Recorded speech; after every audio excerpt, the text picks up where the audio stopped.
Marianne, anytime. Let's just keep talking. Okay, we're back live on Facebook here. Connor's sort of here. I'm here. I'm here. Well, I mean, 0-0 still out there, Connor. And, boy, not for any lack of trying on the Sarnia Sting side. Yeah, there's been some really good chances. You can't be too mad at all, really. At least the fans are getting to throw something on the ice here with the chuck-a-puck. Right, yeah. Not a shot, but I've been it's getting been.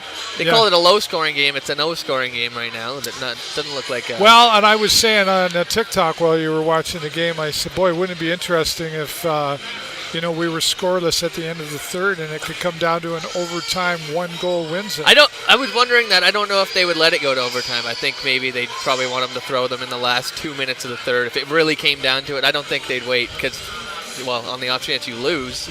You're going to throw teddy bears for Flint's goal in the overtime? No, oh, yeah, right. I see what you're saying. I never thought about it that way. I think it would be the last 2 minutes of the third. If it really comes down to it, I think that's when you'll hear Josh Boyce come over and say, 1, 2, get 3. those bears out. Yeah.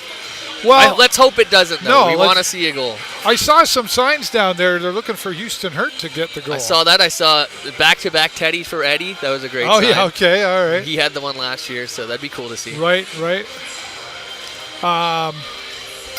They've done a great job defending, too. Like, this is a team that's gone on an 11-game winning streak, and Nathan Aspinall is the fourth leading point scorer in the league, and Kostov has been fantastic. All these guys have put up huge points this year, and to see them kind of push them off to the side and keep them away for a bit, it's been pretty impressive. I like to see it. Yeah, they've definitely held their own out there. I mean, you could sort of feel a bit of the frustration coming in. Jacob Reese, I don't think, was too happy with that unsportsmanlike penalty that he got there. I think he was kind of like, where did that come from? You got a better vantage point than me. It was a soft call, and I wasn't happy about it, but you see now that they're calling everything. There was a 2 unsportsmanlike for Brenner Lamons when he went to the net, and the goalie gave him a shove, so they took both of those guys. But you start to kind of get a feel for the refs and realize how, maybe not soft how they're calling it, but they're calling everything, so don't give them any opportunity. Then Jacob Reese circled around and came by the penalty box and said something. So I feel like if he would have just went to the bench like he was supposed to, we would have had a power play. So I didn't like the call, but I also didn't like the trying to say something after. So yeah, okay. See, I didn't see that. So you got a better view than I do there. Hi, guys. And, and that comes back to those emotions that are out there right now. I mean, even Lucas Fisher, several times, he had some great scoring opportunities. That breakaway where he smoked it off the post, holy moly. And then there was one, he was on his way, and there's a whistle, and he's like, I didn't like that either. I didn't think that was offside, but you're not going to argue with the rest. He was like, really? Yeah, I think that was Tyler Challenger on his left side there coming up, actually, so... I was hoping for that. I just want to be right. Right. I just want to be right, yeah. Well, and there's that frustration, though. You look at a guy like Lucas Fisher who's really, very likely going to the next level from here, and he's got a lot of options ahead of himself. I saw him out the other night. He was sitting in the booth behind me, and I just kind of nodded and said, "How you feel?" And he's like, "All right." Yeah. You could tell he was being honest. He was like, I think there's a guy who's super frustrated. You're the captain of the team. You're a great player. Your options are ahead of you. But you really do, I think genuinely, he wants to see this team succeed. He's not just here until he gets to the next level. He is all in. Yeah, as he should be, I think, because that all goes hand in hand. You can be drafted to the NHL all you want. There's a lot of people who have been drafted, and some of them never play a single game in the NHL because of how other things have went. So he was a second-round pick, and of course he wants to get there, but they were early. He got 2 early sendbacks from camp, and like I said, frustrating for sure for him. And you even look at, I think Jamie Gibbons, he posts in the Sting Nation quite a bit. He was at the ECHL game the other day, and Nolan Burke was playing Ben Goudreau. So you kind of see how people's trajectories of their career, they do fantastic when they're here, and they look really good. And then, sometimes it doesn't translate right to the NHL or even the AHL. So sometimes you have to go through the East Coast and work your way up. So,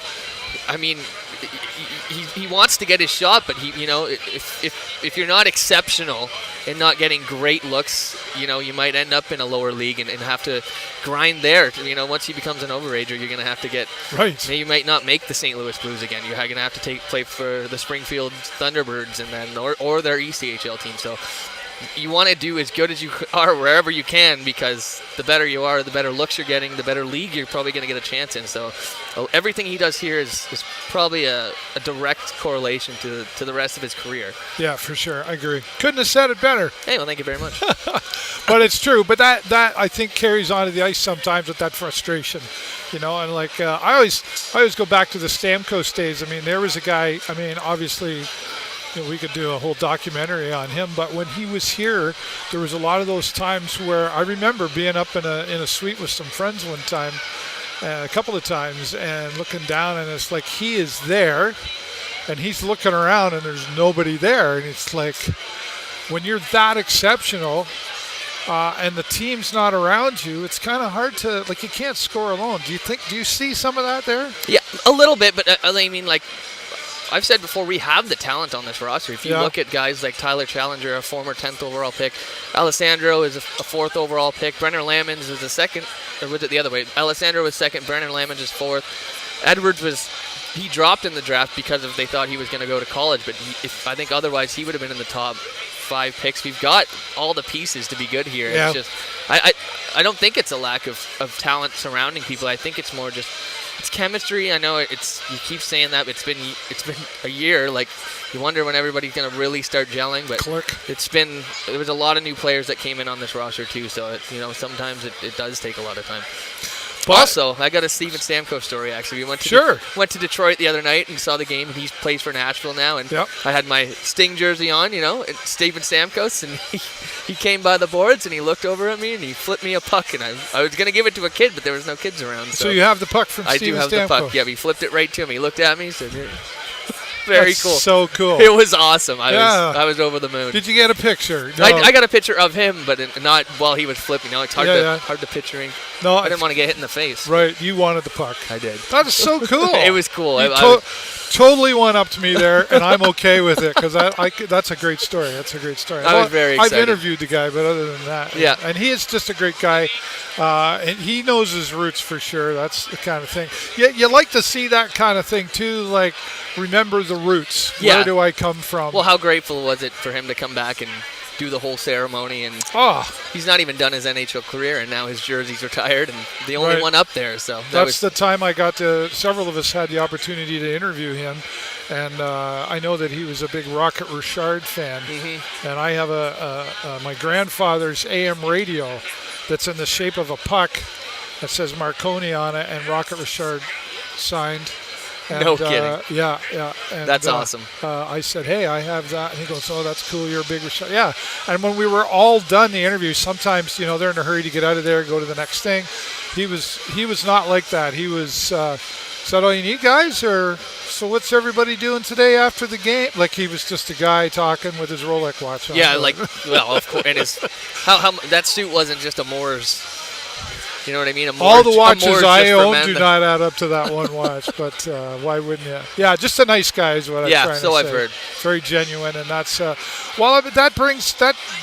transfers out to the ice as well. I guess it's kind of where we were going with Lucas Fisher there. We have seen moments where he doesn't want to give the interview.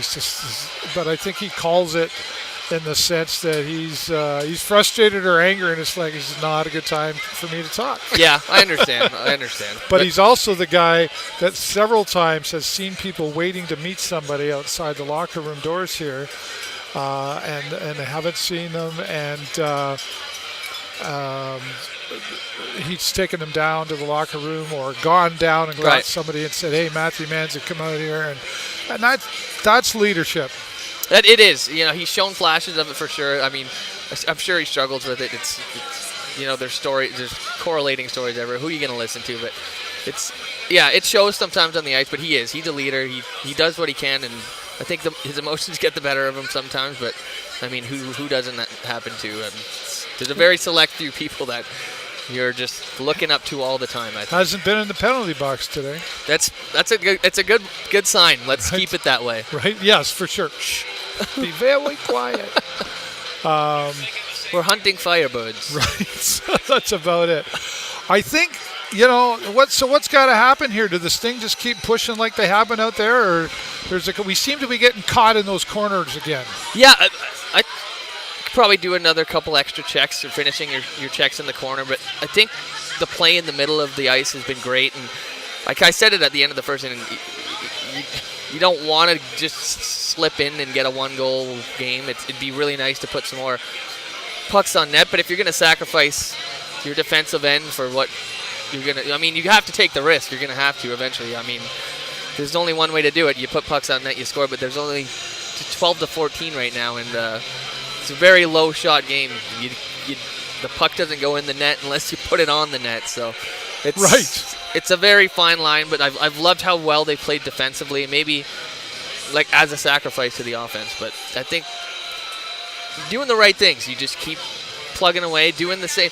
I didn't dislike either of those periods. They were pretty evenly matched in both of them, so just keep doing what you can. And $5,242 for my 50-50 ticket. Where's your ticket? It's in my wallet. Okay. What do you mean, I'll find you later. Where's yours?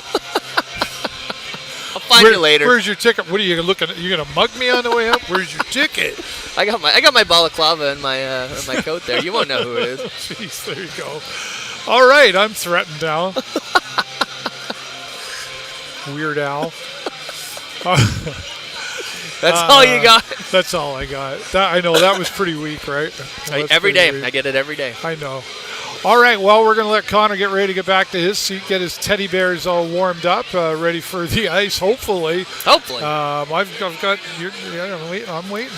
We'll see. I might have to actually, you know what? You take that back because I'm going to pack up when I'm done doing my thing. So, you might not see a goal. So I might not see it. I rarely see the third period because over there as well, there's thing. Oh, how you doing?